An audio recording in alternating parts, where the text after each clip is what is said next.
Isabelle Lefebvre-Vallée, bonjour. Bonjour. Vous êtes sophrologue, vous exercez aussi bien auprès des adultes que des enfants ou des adolescents. Et vous venez nous présenter la nouvelle édition de votre livre, L'enfant et la sophrologie. Ça paraît chez Hellebore. Alors quand on dit sophrologie aux néophytes, on pense relaxation. C'est un peu plus complexe que ça.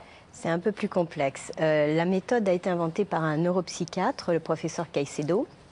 Mais effectivement, aujourd'hui, quand on en parle, il y a cette image de la relaxation et on va bien au-delà, surtout avec l'enfant et l'adolescent. La notion de détente, elle est relative à chacun. Et quand je travaille avec des enfants, effectivement, il y a beaucoup plus d'actions qu'on imagine pour apprendre à se détendre. On va forcément passer par le mouvement, la détente viendra après. J'ai essayé en tout cas d'offrir à l'enfant cet accès à la sophrologie et par le jeu, parce que je trouve que c'est le meilleur moyen aujourd'hui de lui donner le droit, l'accès à cette méthode. Alors avant que vous nous expliquiez un peu comment, par le jeu, par le conte, oui. On fait de la sophrologie, est-ce que vous pouvez nous dire ce qui est du ressort de la sophrologie et ce qui n'en est pas? Quels sont les patients qui viennent vous voir et pourquoi ils viennent vous voir? Alors, pour l'enfant, pour l'adolescent, ça va être des choses très concrètes. Mon enfant perd ses moyens devant les examens, devant les contrôles. Mon adolescent n'arrive plus à se motiver. Je peux avoir aussi des soucis d'ordre plus physique, c'est-à-dire des eczémas nerveux qui vont apparaître lors de contrariétés, d'anxiété.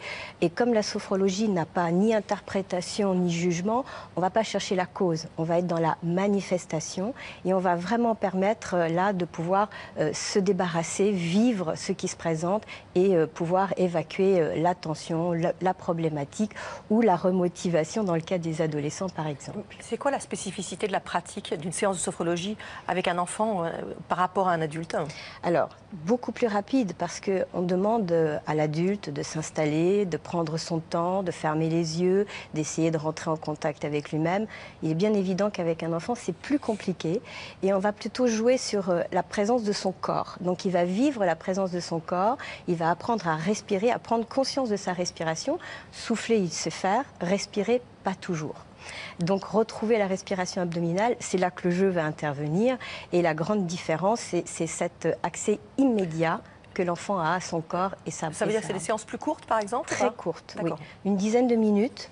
Avec beaucoup derrière ce qu'on appelle, nous, la description de ce que l'on a vécu, que je fais faire par le dessin. Et il y a toujours sans jugement et sans interprétation, puisque l'enfant est libre. Il va vous exprimer librement tout ce qu'il a ressenti dans son corps. Comment vous faites pour ne... Comment dire? Il y a une différence entre être sophrologue et être psychologue, ça n'a rien à voir. Tout à fait. Or, quand on vous entend dire ils vont traduire les émotions par le dessin, oui. On peut avoir le même genre d'activité dans un cabinet de psychologie. Tout à fait. Quelle est la limite entre votre métier et celui de la psy? Alors, le psy va interpréter le dessin, le sophrologue jamais. Donc ce qui est à cet instant présent, c'est vécu à ce moment-là. Il n'y a aucune interprétation du dessin. Et on va être toujours dans ce qui est ici et maintenant. On ne cherche pas l'origine, on ne cherche pas à comprendre. On est dans le fait de... On va essayer de trouver le moyen de se sentir mieux. Et c'est seul l'enfant qui va le trouver. Et pour un enfant qui ne va vraiment pas bien, vous preniez l'exemple d'une petite fille qui avait des rapports avec sa sœur aînée, je crois, oui. Et qui avait même dit « j'ai envie de me tuer ». Donc cette petite fille ne va pas bien. C'est une adolescente. C'est une adolescente. Vous la prenez en charge. Est-ce qu'elle peut être parallèlement prise en charge par un psy? Voilà. Alors ça, c'est le travail de partenariat. Je travaille depuis 20 ans avec ce partenariat. Médecin psychiatre, médecin tout court généraliste et neuropsychiatre. Je travaille énormément avec les neuropsychologues et les neuropsychiatres qui ont pris conscience qu'il y avait certains symptômes, certaines manifestations qui pouvaient chez l'enfant être vraiment aidés, soutenus en parallèle de leur travail thérapeutique pour les manifestations d'anxiété ou, vous savez, donc je vous parlais de ces problèmes de peau, de ces pertes de motivation, de ces pertes de confiance en eux, dans leur capacité particulièrement. Et à partir du moment où la sophrologie va être là, je l'avais déjà dit une fois, pour débloquer, permettre la prise de conscience, je peux le faire, le travail thérapeutique est d'autant plus facilité avec le thérapeute. Les parents sont présents pendant les séances avec les enfants? Alors, la première séance, pour moi, est très importante. C'est là aussi un autre partenariat. Dire à des gens, voilà, je sais mieux que vous ce qui est pour votre enfant, ça n'existe pas pour moi. C'est très important de dire, voilà, il n'y a que vous qui savez, vous pouvez me dire comment vit votre enfant, ce qui se passe.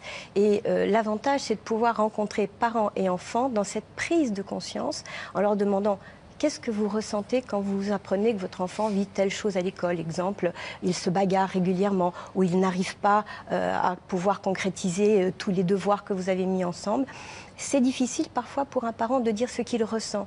C'est souvent dans le fait, et moi j'essaie vraiment de faire entendre à l'enfant, bah oui, ton papa, il n'est pas que en colère après toi, il a peur, il est inquiet. Et là, l'enfant parfois est très surpris, parce que ce qu'ils entendent en général, c'est des cris à la maison. Travaille mieux, fait différemment. Et c'est la première fois, et ils entendent aussi les mots d'amour, parce que on va entendre, c'est plus difficile de parler d'amour quand ça va pas bien. Et là, ils vont entendre parler d'amour, je t'aime. Mais voilà, il va falloir qu'on trouve ensemble une solution. Donc ce partenariat, c'est une alliance avec les parents et avec l'enfant. J'insiste, l'enfant est totalement individu. Avec un enfant, c'est un travail au long cours ou c'est juste quelques séances?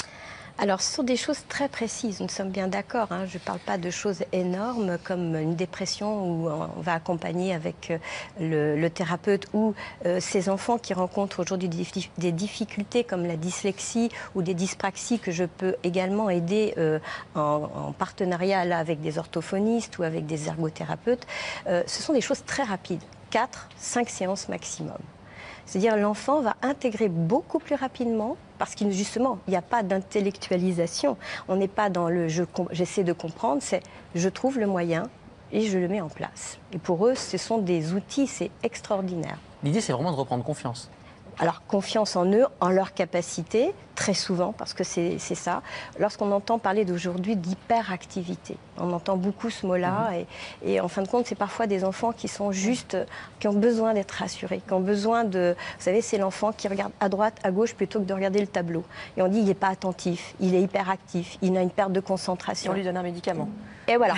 Alors, je ne vais pas contre le médicament, mais il y a parfois des choses beaucoup plus simples. Et le recentrage, l'aider à se sentir bien avec lui-même, à redéfinir son espace. Alors, c'est des techniques très simples. J'inspire, je vais ouvrir mes bras jusqu'au ciel, je vais les laisser redescendre. Et il va retrouver tout son espace à lui et on va créer un espace de bien-être. Donc, il va matérialiser, c'est lui qui va le matérialiser, la forme qu'il veut, et intégrer à l'intérieur les choses qu'il aime. Alors, son doudou, s'ils sont tout petit, sa musique, s'il aime cette musique, un endroit, une voix, et il va créer cet espace de confort, quel que soit l'endroit, quel que soit le lieu, on n'a besoin de rien. Merci beaucoup Isabelle Lefebvre-Vallée. Donc l'enfant et la sophrologie, c'est la nouvelle édition chez Hellebore, et puis également, toujours chez le même éditeur, l'adolescent et la sophrologie. Voilà, il y en a pour tous les âges des enfants. Et puis vous pourrez aussi trouver des renseignements complémentaires sur la sophrologie sur le site de l'Académie de sophrologie où vous enseignez, académie-sophrologie.fr. Tout à l'heure à 14h30, Allo Docteur, on va parler du vin. On verra si en petite quantité il est intéressant, quels sont les dangers que représente une consommation